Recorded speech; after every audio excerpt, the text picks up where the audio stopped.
로마서 9장의 핵심 진리는 하나님의 주권적인 선택이었습니다.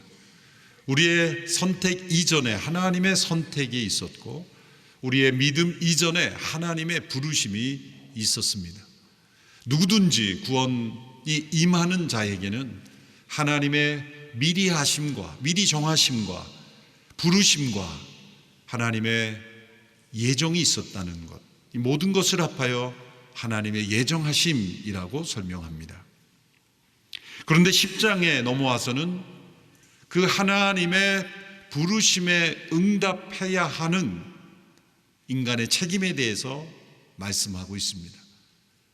하나님의 복음에 대한 우리의 마땅한 책임, 곧 믿음에 대하여 강조하고 있습니다.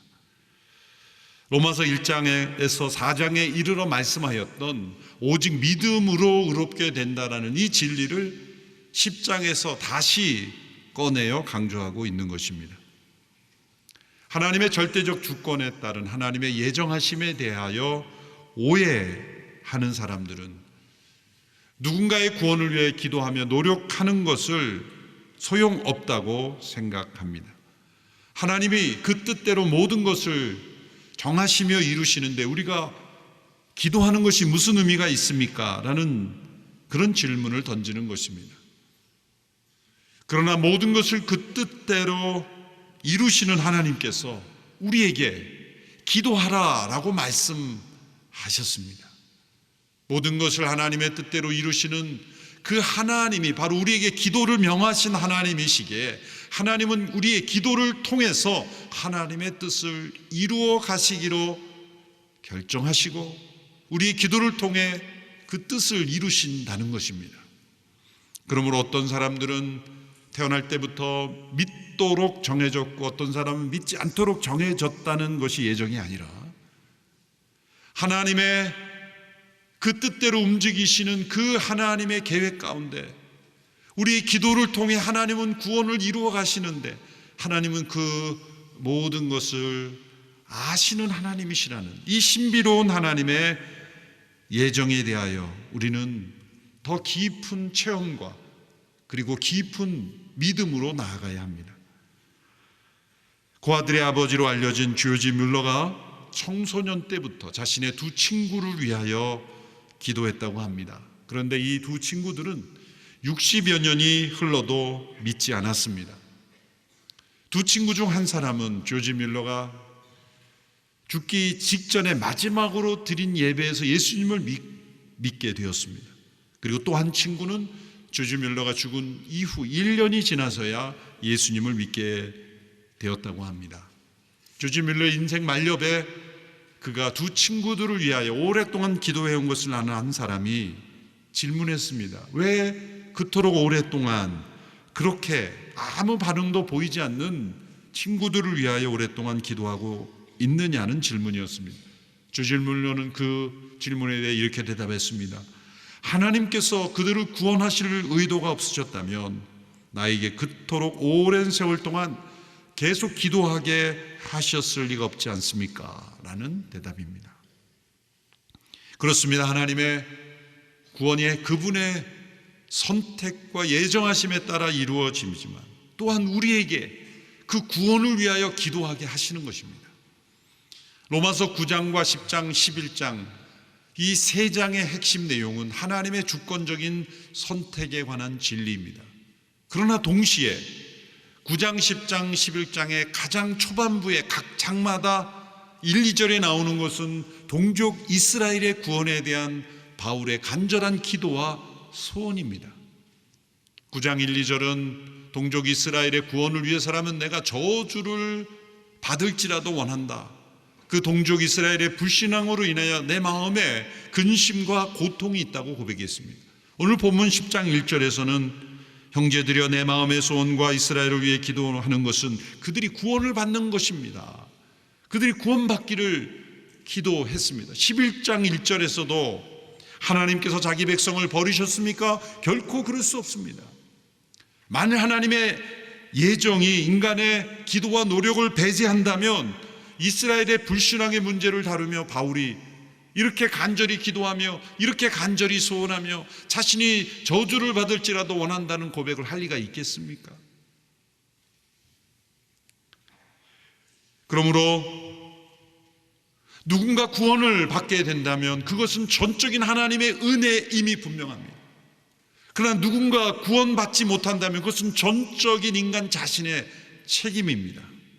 이 두 가지 요점 중 어느 한 가지도 뺄 수 없습니다. 인간의 구원에 대한 하나님의 이 주권적인 은혜와 거기에 따른 인간의 자유의지의 책임, 이것은 상반되는 것 같지만 하나 되는 진리입니다. 어떤 분이 하나님의 절대 주권과 인간의 자유의지에 대해서 어떻게 이걸 하나로 조화시킬 수 있을 것인가 찰스 스펄전 목사님에게 질문했습니다. 스펄전 목사님이 이렇게 대답했다고 합니다. 나는 그러려고 하지 않겠습니다. 이미 사이좋은 친구를 화해시킬 필요는 전혀 없으니까요. 재치 있고 본질을 꿰뚫은 대답이죠. 사실 우리는 인간의 지혜로 그 놀라운 진리를 다 이해할 수 없습니다. 그러나 우리가 이해할 수 없다고 해서 진리가 아닌 것은 아닙니다. 분명한 것은 구원받는 것은 전적인 하나님의 은혜로 이루어지는 것입니다. 그러나 구원받지 못하는 것은 전적인 인간의 책임입니다. 지난주에 말씀에서 그 이유를 설명했습니다. 다시 반복하면 모든 사람이 구원받아 마땅하고 천국가 마땅한데 하나님이 택하신 자를 긍휼히 여기신다면 불의한 하나님이 되는 것입니다. 그러나 모든 인간이 구원받아 그리고 천국 가야 마땅한 존재가 아니라 모든 사람은 심판받아 마땅한 존재입니다. 그 가운데 하나님이 택하신 자를 긍휼히 여기시고 먼저 구원받은 이들의 기도와 헌신을 통하여 복음의 전파를 통해 모든 이들이 구원에 이르기를 원하시는 것이 어찌 하나님의 불의하심이 될 수 있겠는가? 지난주에 9장에 나오는 말씀인 것이죠. 구약의 역사가 우리에게 보여주는 것은 인간은 심판받아 마땅한 존재라는 겁니다. 노아의 홍수 때 모든 인류를 다 하나님이 진멸하시고 끝내셔도 하나님은 의로우신 분입니다. 노아와 그 가족들이 다른 사람보다 윤리적으로 도덕적으로 더 선하고 의로워서 하나님이 살려주신 것이 아닙니다. 노아가 하나님의 경고의 계시를 믿음으로 받아들였기 때문에 살아남은 것입니다. 노아가 의인이라 칭함을 받은 것은 윤리적인 탁월성 때문이 아니라 하나님의 심판의 계시를 믿음으로 받아들인 것을 의롭다 여기신 거죠. 그때부터 이미 하나님께서 장차 그리스도 안에서 믿음으로 우리를 의롭게 하실 것이라는 계획이 이미 그때부터 나와 있는 겁니다. 노아와 그의 가족도 하나님이 한꺼번에 다 인류를 멸망 그 시대에 끝내셨어도 하나님은 의로우신 분이요 우리는 그렇게 심판받아 마땅한 존재들입니다. 그러나 하나님께서 노아와 그 가족들을 살려두셨고 또 새로운 인류를 시작하게 하셨지만 창세기 11장에서 바벨에서 탑을 쌓는 인간의 모습을 보면 또다시 하나님을 대적하고 하나님 없는 세상을 꿈꾸는 인간들의 모습을 보십시오. 그때도 역시 하나님이 모든 사람들을 심판하셔야 마땅했지만 하나님은 흩으심의 심판만 하시고 그 가운데 아브라함을 택하셔서 새로운 인류를 또 시작하셨죠. 택함을 받은 아브라함과 후손들의 모습을 보면 하나님의 놀라운 계시를 주셨고 약속을 주셨고 율법을 주셨고 놀라운 기적으로 함께 하셨지만 그 이스라엘의 역사를 통해 보여주는 것은 심판받아 마땅한 모습뿐이었다는 거예요. 그것은 유대인의 역사만이 아니라 전 인류의 백성들이 다 그러했다는 것을 대표적으로 보여준 역사뿐입니다. 구약의 역사가 우리에게 보여주는 것은 인간은 구원받아 마땅한 존재가 아니라 심판받아 마땅한 존재이지만 하나님께서 긍휼을 베풀어 주셔서 구원의 약속을 주셨을 때 그 구원의 약속을 믿음으로 받아들이는 자를 의롭다 하시고 구원하시는 것이 어찌 불의할 수 있겠는가? 하나님의 구원이 모든 이들에게 임하기를 원하시는 것이 하나님의 뜻인데 인간의 완악함으로 인해서 그것을 거부함으로 구원받지 못한다면 그것은 전적인 인간의 책임이라는 것입니다. 그래서 10장에 이르러서는 이 두 번째 인간의 책임에 대해 초점을 두고 우리에게 구원 얻는 믿음이 어떤 믿음인가, 그리고 우리가 의롭게 되는 것은 율법을 통한 자기 의가 아닌 예수 그리스도를 통한 하나님의 의로만 우리가 의롭게 될 수 있다는 것을 다시 강조하고 있는 것입니다. 하나님의 이 주권적인 선택의 복음에 대해 우리가 어떤 책임을 가지고 있습니까? 자기 의를 세우려는 노력을 포기하고 하나님의 의에 복종해야 한다는 것입니다. 오늘 본문 10장 3절의 말씀을 우리 같이 함께 읽어보겠습니다. 시작. 그들은 하나님의 의를 알지 못하고 자기 의를 세우려고 애쓰면서 하나님의 의에 복종하지 않았습니다. 당시 로마 교회는 많은 이방인들이 들어왔습니다. 그들은 하나님의 계시를 받지도 못했고 하나님의 약속과 율법도 받지 못했습니다. 그럼에도 그들은 하나님의 나라 안으로 들어왔습니다. 그런데 정작 하나님의 약속과 율법과 계시와 놀라운 기적과 함께 하심을 체험하였던 유대인들이 도리어 하나님 나라 밖에 있는 이 역전의 현상을 어떻게 해석할 수 있습니까? 이미 9장 30절에 33절의 말씀에서 지난주 본문에서 그것을 설명했고, 이 10장 오늘 본문은 10장 전체가 사실 9장 30절에 33절의 말씀을 풀어서 다시 설명하는 겁니다. 그것은 왜 유대인들이 이런 불신앙 가운데 처해 있게 되었는가? 그렇게 많은 하나님의 역사와 임재와 그리고 계시와 약속과 율법을 받았음에도 왜 불신앙 가운데 처하게 됐는가? 단 한 가지 이유를 설명합니다. 자기 의 때문이다. 자기 의를 세우려고 했기 때문이다. 그 자기 의를 세우려고 했기에 이 땅에 오신 예수 그리스도 구원자 되신 그분의 오히려 걸림돌이 된 겁니다. 걸려 넘어진 겁니다. 유대인들에게는 그리스도의 십자가가 거리끼는 것이 되었던 것입니다. 자기 의를 세우려고 했기 때문입니다. 모든 인간에게는, 유대인만이 아니라 10장이 우리에게 알려주시는 것은 그것은 비단 유대인만의 문제가 아니라는 것을 우리에게 알려주고 있는 겁니다. 모든 인간에게는 끊임없이 자기 의를 세우려는 이 타락한 본성이 자리 잡고 있습니다. 타락의 본성은 교만이요, 교만의 그 본성은 자기 의입니다. 자기도 모르게 자기 의를 세우는 겁니다. 자기를 의롭다 여기며 하나님의 구원을 거부하고 하나님의 의를 받아들이려 하지 않는 것, 이것이 자기 의입니다. 이 자기 의의 기초에 세워진 것이 종교입니다.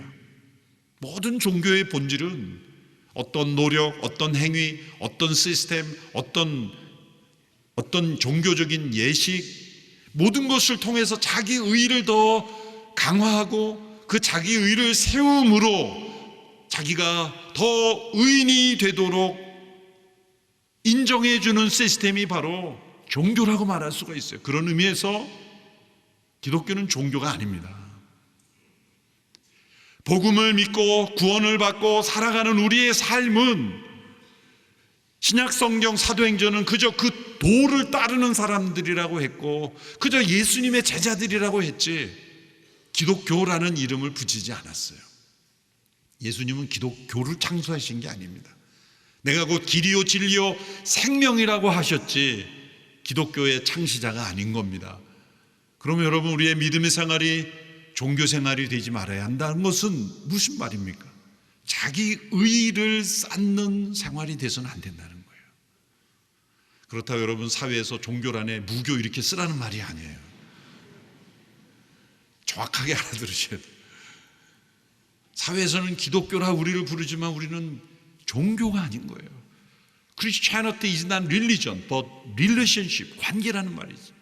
종교가 아니라 관계, 예수 그리스도와의 관계, 길이요 진리요 생명이신 그분과의 관계일 뿐이에요. 자기 의를 내려놓고 하나님의 의를 받아들이는 것이 바로 우리의 믿음입니다. 사람들이 자기 의를 세우기 위해서 노력하는 것을 보면 놀랍습니다. 자기 의를 세우기에 심지어 자신의 생명까지 버립니다. 자존심 때문에 자신의 생명을 버릴 수 있다는 것은 자기 의의를 지키려고 하는 모습이죠. 얼마나 놀라운 일입니까? 자기 의의를 세우는 사람들의 특징이 있습니다. 첫 번째는 자신의 어떤 선한 행동의 일부를 가지고 자신의 전 존재를 의롭다고 여깁니다. 우리가 살아가 보면 때로 선하고 의로운 행동을 할 때가 있지 않습니까? 그런데 자신을 바라볼 때 그 선한 행동으로만 보는 거예요. 그래서 날마다 거울을 보면서 자신에 대해서 감탄합니다. 나 좀 봐, 이렇게 선할 수가 있을까? 늘 자신의 선한 행위 몇 가지를 생각하면서 어쩌면 이렇게 머리끝부터 발끝까지 의로울 수가 있을까? 자신에 대해서 만족하는, 이런 사람은 틀림없이 두 번째 단계, 자기가 보기에 덜 의로워 보이는 사람들을 무시하고 경멸합니다. 그리고 세 번째는 무슨 일이든지 열심히 있으나 지식을 따르지 아니합니다. 그것이 유대인들의 모습이죠. 10장 2절에 바울이 유대인들에 대해 증언합니다. 그들은 하나님께 열심히 있으나 지식을 따른 것이 아닙니다. 여기서 지식이라는 건 단순한 사실적인 지식이 아니라 체험으로 확실히 깨달아 아는 진리의 지식을 의미합니다. 헬라어로 그노시스라는 단어가 에피그노시스, 이것은 확실히 정확하게 검증된 지식을 의미해요. 바울도 율법에 대한 지식이 있었지만 진짜 지식이 없었기 때문에 그는 하나님께 대한 열심으로 예수님을 믿는 사람들을 핍박했습니다. 자기 자신의 고백입니다. 열심은 있었지만 지식이 없었다. 올바른 진리 지식이 없었다는 겁니다. 예수님이 어떤 분인지 몰랐고, 하나님의 율법을 주신 목적이 무엇인지 몰랐고, 그리고 하나님의 구원 계획이 뭔지 몰랐고, 올바른 진리 지식이 없었기에 열심은 있었지만 그 열심이 도리어 하나님께 대하여 대적하는 세력이 되었다는 겁니다. 마틴 루터도 누구보다도 열심히 있었던 수도사였습니다. 당시 어떤 수도사보다 철저하게 열심으로 규율을 지키고 또 고행을 하고 수도 생활을 했습니다. 그 열성이 있었지만 그가 올바른 진리 지식, 곧 복음을 깨달았을 때 그의 열성이 잘못되었다는 걸 깨달았습니다. 로마서 1장 17절에 복음에는 하나님의 의가 나타난다고 했을 때 그 하나님의 의가 무엇인지를 마틴 루터가 깨달았을 때 종교개혁이 출발된 거죠. 마틴 루터가 로만 캐톨릭의 잘못을 먼저 지적하고 로만 캐톨릭을 뒤집어 엎으려고 새로운 종교를 창시하려고 한 것이 아닙니다. 그는 진리를 깨달았을 뿐이고 그 진리대로 증거했을 뿐이고 그 진리대로 교회가 세워지기를 바랬던 것입니다. 그는 캐톨릭으로부터 이탈하려고 했던 것이 아니에요. 그는 진리 지식으로 자신들의 열심이 잘못되었다는 것을 그는 알리고 싶었을 뿐입니다. 그로 인하여 그는 로만 캐톨릭과 싸워야 했고 결국 프로테스탄트가 나와야만 했던 거죠. 그런데 마틴 루터가 옳다고 따르던 이들 가운데 또 루터가 싸워야 되는 사람들이 있었습니다. 그들은 이 하나님의 의의 진리를 버리고 또다시 인간의 열심으로 지식을 따르지 않는 열심을 가지고 움직이는 사람들도 있었다는 거죠. 그래서 그들은 무력을 통해서도 세상을 바꿔야 된다고 말하고 올바른 진리 지식이 아닌 자기 의의를 추구하는 그러한 시스템, 그러한 어떤 이념을 가지고 교회를 운영해 가던 사람들이 있었고 여전히 그 가운데 있습니다. 여러분, 우리의 열심이 올바른 진리 지식, 그것은 무엇입니까? 예수 그리스도를 통해 주신 하나님의 의인지를 살펴봐야 돼요. 자기 의의를 세우는 열심인가 하나님의 의에 기초한 열심인가를 분별해야 되고, 만일 이것이 자기 의에 기초한 열심이라면 여러분 내려놓으셔야 돼요. 제가 시카고에 유학 가서 교회 개척하는 일을 함께 도울 때 어떤 성도님이 이제 학교를 빌려서 예배를 드리니까 누군가 와서 의자를 먼저 세팅해야 되잖아요. 어떤 모임이든지 미리 준비하는 사람이 있어요. 매우 귀한 헌신이죠. 값진 것입니다. 근데 그분이 열심히 땀 흘리면서 그렇게 혼자 의자 세팅을 다 해놓는 걸 보고 제가 광고를 해서 이제 한 분이 하기에는 너무 힘드니까 모든 분들이 30분 일찍 와서 함께 나누면 한 사람이 모두가 다 하면 빨리 끝나고 지치지 않을 테니까 그렇게 합시다. 그리고 광고를 했어요. 근데 바로 그분이 다른 사람들이 오게 한 시간보다 또 30분 전에 혼자 와서 다 해놓은 거예요. 도대체 그 열심의 의미는 무엇일까? 도대체 왜 그러시는 걸까? 그날따라 잠이 안 와서 먼저 일어나서 어쩔 수 없이 나와다 보니까 한 것일까? 한 주만 그랬으면 돼. 매주 그러시는 거예요. 다른 사람이 오기 전에 먼저 다 해놔야 마음이 풀리는 거예요. 그것은 어쩌면 위험한 열심일 수 있어요.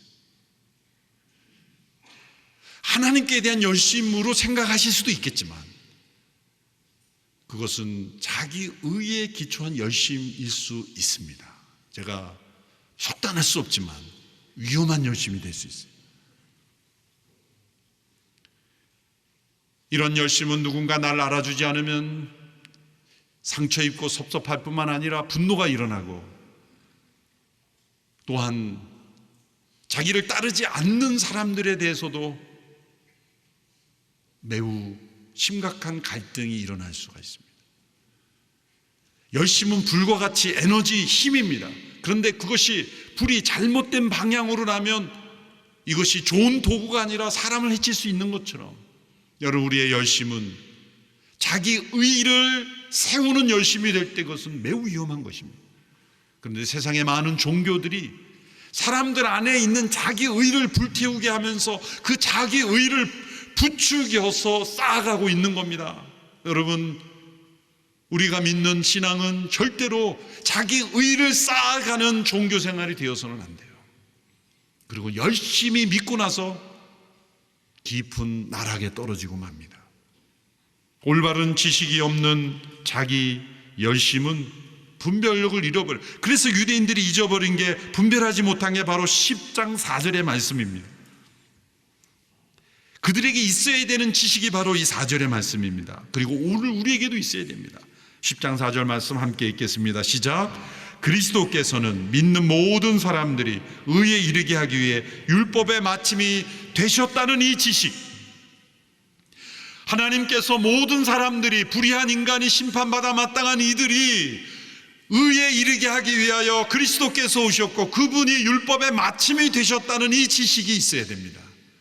여기서 율법의 마침, 이 텔로스라는 것은 목적이 이루어진 것을 의미해요. 하나님께서 율법을 주신 목적이 그리스도를 통해서 이루셨다는 겁니다.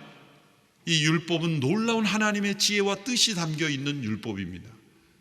구약시대 모세시대에 출애굽한 이스라엘 백성들에게 광야 생활을 하면서 여러분, 사람들이 모여서 지혜를 모아서 그런 율법을 만들 수 있다고 생각하십니까? 불가능한 일입니다.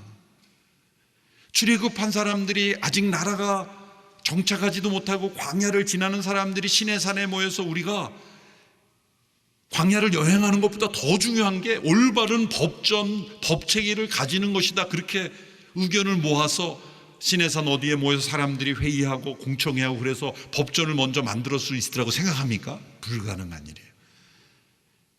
진정 이 율법은 하나님의 계시고 하나님의 지혜와 뜻이 담겨 있는 법입니다.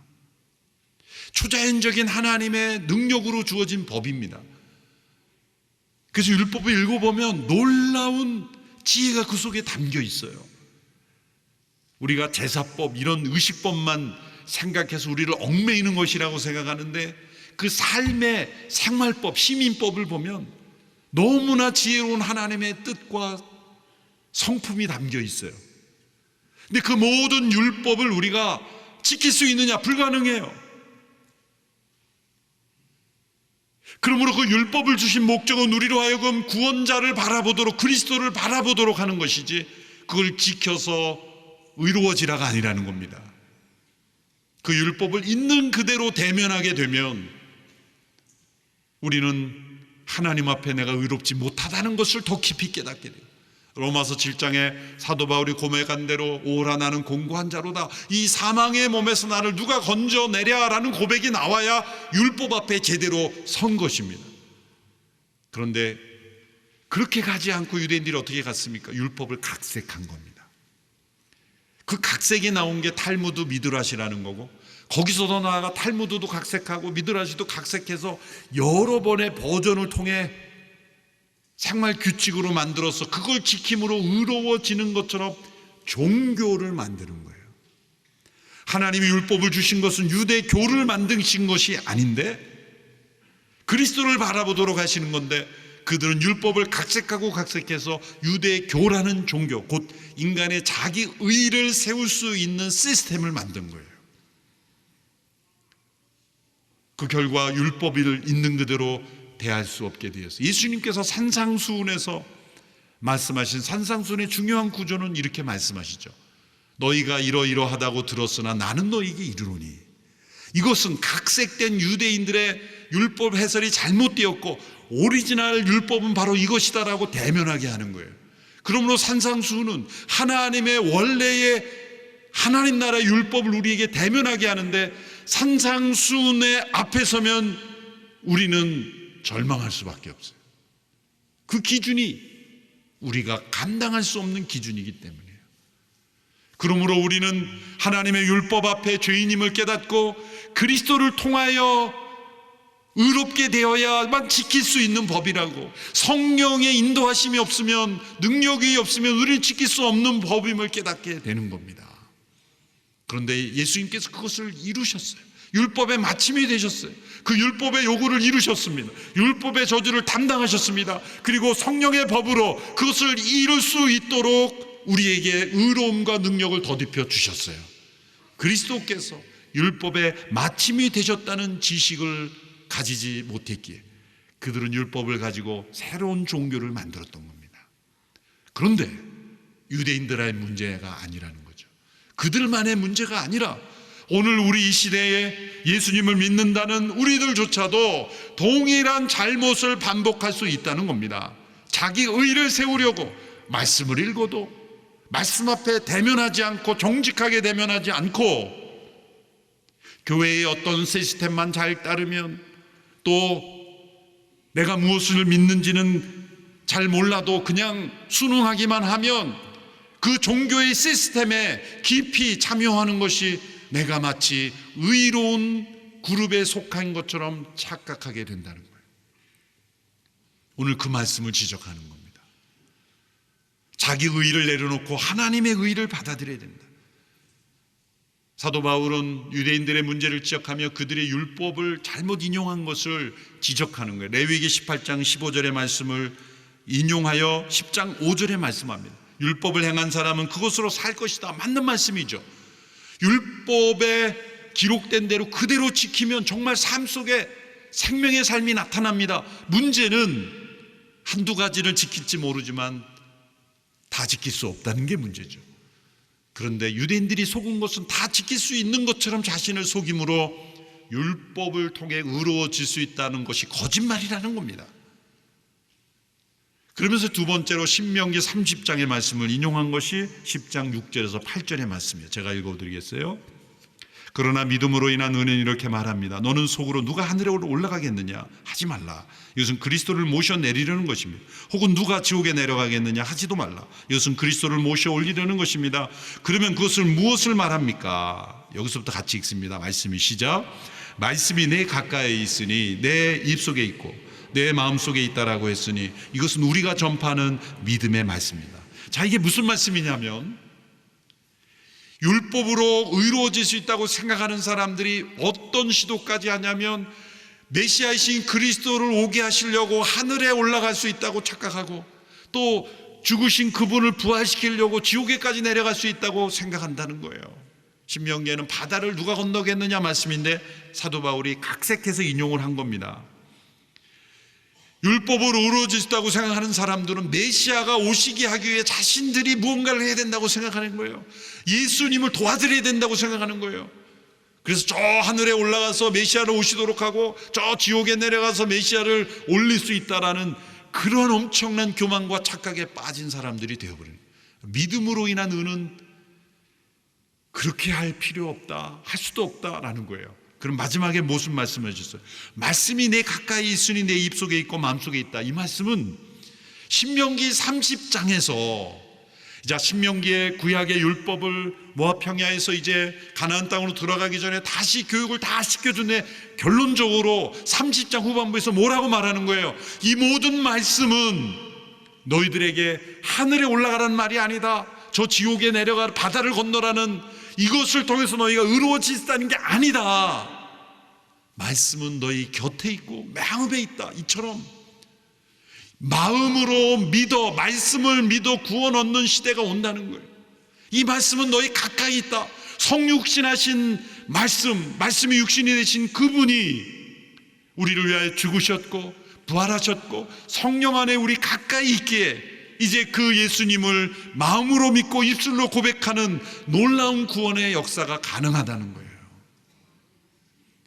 그런데 왜 스스로 의로워질 수 있냐고 생각한다는 거예요. 놀라운 하나님의 계시입니다. 인간의 어떤 노력과 최상의 열심도 우리를 의로 인도하지 못합니다. 오직 예수님만이 우리를 의롭게 하시는 통로요 길이요 진리입니다. 그러므로 구원받은 믿음이 어떤 믿음에 대해서 세 가지로 이렇게 정리할 수 있습니다. 첫째로 우리는 무엇을 믿는가, 이 질문을 던져야 합니다. 우리가 믿는 것은 십자가에서 죽으시고 부활하신 예수님께서 살아계신 그분이며 그분이 나의 주님이시라는 걸 믿는 거예요. 이 질문을 끊임없이 던져야 됩니다. 나는 무엇을 믿는가? 여러분, 누군가 예수님 믿는다는 분에게 한번 질문해 보세요. 당신은 무엇을 믿습니까? 그러면 이렇게 대답하는 분이 10중 8구 나올 거예요. 제가 좀 더 열심히 믿어야 되는데. 다른 대답이에요. 무엇을 믿는가라고 하면 열심을 얘기하면 안 돼요. 열심은 두 번째예요. 근데 대부분 무엇을 믿는가라는 질문하면 더 열심히 믿어야 되는데. 열심이란 단어가 들어오면 안 되는 겁니다. 무엇을 믿는가 할 때는 나의 믿음의 대상은 무엇이냐. 우리는 사상을 믿는 게 아닙니다. 철학을 믿는 게 아닙니다. 우리는 종교를, 시스템을 믿는 게 아닙니다. 우리는 십자가에서 죽으시고 부활하신 그분이 살아계신 나의 주님이심을 믿는 겁니다. 살아계신 분을 믿는 겁니다. 그분이 나의 구원자이심을 믿는, 우리의 믿음의 대상을 분명히 하지 않으면 우리 믿음은 흔들려 버리는 거예요. 그저 종교적인 시스템에 익숙해지는 것을 믿음이라고 착각하면 안 된다는 거죠. 그렇게 되면 우리는 자기 의의를 쌓게 되는 거예요. 여러분, 예수님을 믿지 않는 이유가 무엇입니까? 복음이 복잡해서도 아닙니다. 교회가 혼란스러워서도 아닙니다. 교회가 사회적 지지를 못 받아서도 아닙니다. 예수님을 믿지 않는 이유는 자기 의의를 내려놓기 싫어서입니다. 예수님을 믿는 것은 자기를 부인하는 것을 요구하기 때문입니다. 자기 의의로 우리는 스스로 구원받을 수 없다는 걸 인정해야만 예수님을 믿을 수 있기 때문에 그것이 싫어서 안 믿는 겁니다. 할 수 없는 게 아니라 하지 않는 것입니다. 어려운 것이 아니라 거부하는 것입니다. 그러므로 예수님을 마음으로 믿는 것은 단순한 일 같지만 매우 실제적인 존재의 변화입니다. 두 번째로 누가 믿습니까? 누구든지 믿을 수 있습니다. 차별이 없이. 유대 사람이든 이방 사람이든 차별이 없다고 12절에 말씀하죠. 동일한 주께서는 모든 사람의 주가 되셔서 그분을 부르는 모든 사람에게 보여요. 이게 모든이라는 말이 두 번 나오죠. 그러므로 어떤 사람이 말하기를 어떤 사람은 태어날 때부터 믿기로 되어 있고 어떤 사람은 태어나부터 믿지 않기로 되어 있다라고 말할 수 없는 것은 그분을 믿음으로 받아들이는 모든 사람에게 주가 되신다고 했으니 하나님은 모든 사람에게 기회를 주셨다는 겁니다. 받아들이지 않는 것은 우리의 책임입니다. 그러면 어떻게 믿을 것입니까? 마음으로 믿고 입으로 고백하는 것입니다. 9절 10절의 말씀을 함께 읽습니다. 시작. 만일 당신의 입으로 예수를 주라고 고백하고 또 하나님께서 그분을 죽은 사람 가운데서 살리신 것을 마음에 믿으면 구원을 받을 것입니다. 사람이 마음으로 믿어 의에 이르고 입으로 고백해 구원에 이릅니다. 믿음의 자리가 마음이라 그랬습니다. 머리가 아니라 마음이다. 그것은 지식뿐만이 아니라 감정과 의지, 이 전 인격의 중심을 마음이라고 말하잖아요. 믿음은 지적인 지식뿐만 아니라 감정적 동의와 의지적인 결단, 이 세 가지가 하나 된 인격적인 선택이라는 뜻입니다. 그럼 우리는 무엇을 믿는지도 알아야 되고, 그리고 그 믿음이 요구하는 것에 대하여 결단을 내려야 돼요. 그 핵심은 뭡니까? 자기 의의를 내려놓고 자신의 죄인됨을 고백하고 그리스도의 십자가에 나타난 하나님의 의를 받아들이는 것입니다. 예수님이 두 사람의 기도 장면을 예로 들었습니다. 한 사람은 바리새인으로 하나님 앞에 고개를 쳐들고 기도하며 나는 저 사람들과 같지 않음을 감사하고 일에 2번씩 금식하고 11조를 내고 이렇게 내가 의롭게 삶을 감사합니다라고 자기 의의를 내세웠습니다. 한 사람은 얼굴을 하나님 쳐들지 못하고 푹 숙이며 참회하며 저는 죄인이며 간절히 자신의 죄성을 고백하는 그 죄인의 기도 앞에 예수님은 누가 의롭다함을 받느냐? 후자이다. 여러분, 우리의 삶 속에 우리의 죄인됨을 고백하고 예수 그리스도가 나의 죄를 대신하여 죽으셨고 그리고 부활하심으로 우리를 의롭다 하시는 그 은혜를 주신 것을 믿음으로 받아들이는 것은 우리 안에 있는 이 자기 의의를 완전히 십자가에 못 박는 것을 요구하는 겁니다. 예수님을 믿는 것은 나의 의로 하나님 앞에 설 수 없다는 것을 고백하는 겁니다. 그것을 또한 고백해야 합니다. 공동체적으로. 왜? 내 마음의 믿음을 고백을 통해서 그 믿음의 역사가 나타날 수 있기 때문이고, 고백을 통해서 또 다른 이에게 그 믿음이 선물될 수 있기 때문에 마음으로 믿어 입으로 고백하여 구원에 이른다고 말씀하셨습니다. 이것이 복음이며 이 복음은 누구에게나 열려 있으며 이 복음에 대한 인간의 책임은 우리 자신의 믿음입니다. 그러므로 누군가 구원을 받는다면 그건 전적인 하나님의 은혜이고 구원받지 못한다면 그건 전적인 인간의 책임입니다. 모든 사람은 구원받아 마땅한 존재가 아니라 심판받아 마땅한 존재이기에 구원받는 이들은 전적인 하나님의 은혜로 구원받았다고 고백할 수밖에 없습니다. 또한 우리에게는 하나님께서 믿음을 요구하십니다. 마음의 믿음과 입술의 고백, 이것만큼 쉬운 게 어디 있습니까? 그런데 이것이 어려운 것은, 이렇게 가장 쉬운 게 어려운 것은 우리 안에 있는 자기 의가 이것을 거부하기 때문입니다. 예수님의 십자가는 이 자기 의를 처리하는 도구입니다. 십자가 앞에 나갈 때 우리의 자기 의를 함께 믿음으로 못 받고 하나님의 의로만 충만함을 입는 우리 모두가 되기를 축원합니다. 기도하겠습니다. 살아계신 하나님 아버지, 자기 의로 가득 차여 하나님의 의를 거부하는 우리의 죄성을 회개합니다.